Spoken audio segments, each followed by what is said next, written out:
Hello guys, welcome to Priya's వాళ్ళ YouTube channel. నేనైతే వీడియోతో మేము ముందుకు వచ్చేసాను ఫ్రెండ్స్. చూస్తున్నారు కదా, ఇయర్ రింగ్స్ పెట్టుకొని హెయిర్ స్టైల్ చేసుకొని రెడీ అయిపోయాను. ఈరోజు స్పెషల్గా కొంచెం ఫ్లవర్స్ కూడా పెట్టుకున్నాను. సో ఏంటి అకేషన్ అని అనుకుంటున్నారు. ఈరోజు అయితే ఒక చిన్న ఫంక్షన్ ఉందన్నమాట ఇంట్లో. నాన్నమ్మది మెమోరియల్ డే అనమాట, యానివర్సరీ అనమాట. సో ప్రేయర్ పెట్టుకుని అయితే భోజనాలు అయితే పెట్టుకుంటున్నాం. చూస్తున్నారు కదా, ప్రేయర్ అయితే ఆన్ గోయింగ్ అనమాట. చాలామంది పాస్టర్స్ వచ్చారు అండ్ చాలామంది అయితే వచ్చారు.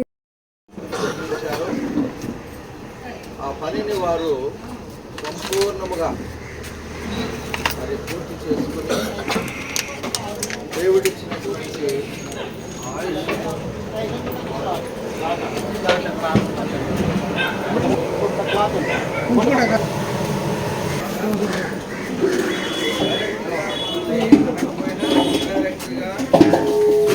మాటలతో ఎంతో ధ్యానం చేసే పరిస్థితి మనకి ఏర్పడుతుంది.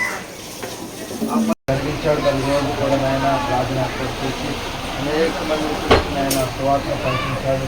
అనేక మంది ఆయన మరి భోజనం కూడా ఏర్పాటు చేశాడు. మనం చూడిన ఆ కుటుంబానికి కావలసిన ఈ ఆదరణలు దయచేయండి. ఏరైతే చూసారు కదా, చాలా బాగా జరిగింది. అండ్ ఇవి అనమాట ఫుడ్ ఐటమ్స్. ఫస్ట్ అయితే గ్రీన్ కలర్ది హల్వా అనమాట, అది బూడిద గుమ్మడికైతే చేశారు. సో అయితే టేస్ట్కి వచ్చేసరికి నెక్స్ట్ లెవెల్ ఉంది. అండ్ ఇది వచ్చేసరికి మిక్స్డ్ బిర్యానీ. అండ్ ఇది వచ్చేసరికి కర్రీ చాలా అంటే చాలా టేస్ట్గా ఉంది. ఇది కర్రీ స్పెషాలిటీ ఏంటంటే ముందు ఫ్రై చేసి తర్వాత నెక్స్ట్ కర్రీ ప్రిపేర్ చేస్తారు. పీస్ వచ్చేసరికి చాలా బాగుంటుంది అండ్ కర్రీ టేస్ట్ కూడా బాగుంటుంది. ఇది వచ్చేసరికి లివర్ ఫ్రై అనమాట. రోస్ట్గా అయితే బాగా చేశారు. ఇది కూడా ఒక ఐటమ్. అండ్ నెక్స్ట్ వచ్చేసరికి ఇది సాంబార్. ప్రతి భోజనంలో సాంబార్, పెరుగు చట్నీ ఇవన్నీ కామన్ కదా. సో అలానే సాంబార్కి చాలా మెయిన్ రోల్ ప్లే చేస్తుంది. చాలామంది సాంబార్ ఇష్టపడతారు. అండ్ నెక్స్ట్ వచ్చేసరికి రైస్ అండ్ ఇది వచ్చేసరికి పెరుగు చట్నీ ప్రిపేర్ చేశారు. సో ఇవన్నీ చాలా వేడివేడిగా మన ముందే ఫ్రెష్గా ప్రిపేర్ చేశారు అనమాట. హైజెనిక్గా ఉంది ప్లేస్ మొత్తం. వంట కూడా మొత్తం హైజెనిక్గా చాలా క్లీన్ చేసి చాలా బాగా చేశారు అంకుల్. చూస్తున్నారు కదా, ఇది వచ్చేసరికి మిక్స్డ్ బిర్యానీ నేను బిఫోర్ చెప్పిన విధంగానే. అండ్ నెక్స్ట్ వచ్చేసరికి కర్రీ, చికెన్ కర్రీ చాలా గ్రేవీగా చాలా టేస్టీగా ఉంటుంది. అండ్ నెక్స్ట్ వచ్చేసరికి హల్వా చూస్తున్నారు కదా, ఇవి వచ్చేసరికి డ్రై ఫ్రూట్స్ విత్ బూడిద గుమ్మడికాయ హల్వా. మా దగ్గర ఉంటే బూడిద గుమ్మడికాయలు తెచ్చి చేశారు. చాలా అంటే చాలా బాగుంది. ఈ వంటలన్నీ కూడా ఈ అంకులే చేశారు. చాలా అంటే చాలా టేస్టీగా ఉంది. అండ్ చూస్తున్నారు కదా, వీళ్ళందరూ పాస్టర్స్ అనమాట మా ఊరిలో. అండ్ నెక్స్ట్ వచ్చేసరికి ఇలా అయితే చాలా సక్సెస్ఫుల్గా జరిగింది. చాలామంది వచ్చారు, అసలు ఎక్స్పెక్ట్ చేయలేదు. ఈరోజు సంక్రాంతి కదా, ఎక్కువ మంది వస్తారేమో, పండగ హడావిల్లో ఉంటారు కదా కొంతమంది చెప్పిన వాళ్ళు అనుకొని మేమైతే అనుకున్నాం. కానీ అసలు ఎక్కడ డిసప్పాయింట్ చేయకుండా చాలామంది వచ్చారు. ఎక్స్పెక్ట్ చేసిన వాళ్ళకన్నా ఎక్కువ మంది వచ్చారు. సో మాకైతే చాలా హ్యాపీగా అనిపించింది. వచ్చి చాలా బాగున్నాయి వంటలు అని చాలా అప్రిషియేట్ చేశారు వంట చేసిన అంకుల్ని. ఇలా అయితే చాలా అంటే చాలా బాగా జరిగింది ఈరోజు. అండ్ వచ్చిన వాళ్ళలో కొంతమందికి శారీస్ కూడా డిస్ట్రిబ్యూట్ చేశారు. దాన్ని అయితే లాస్ట్లో ఒక క్లిప్ అయితే యాడ్ చేశాను friends. So that's it friends. ఇలా అయితే చాలా బాగా జరిగింది. Thank you so much. ఎవరైనా ఫస్ట్ టైం చూసినట్లయితే సబ్స్క్రైబ్ చేసుకోండి, లైక్ చేయండి, షేర్ చేయండి. Please like, share and subscribe Priya's world YouTube channel.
Guys, welcome to Priya's channel.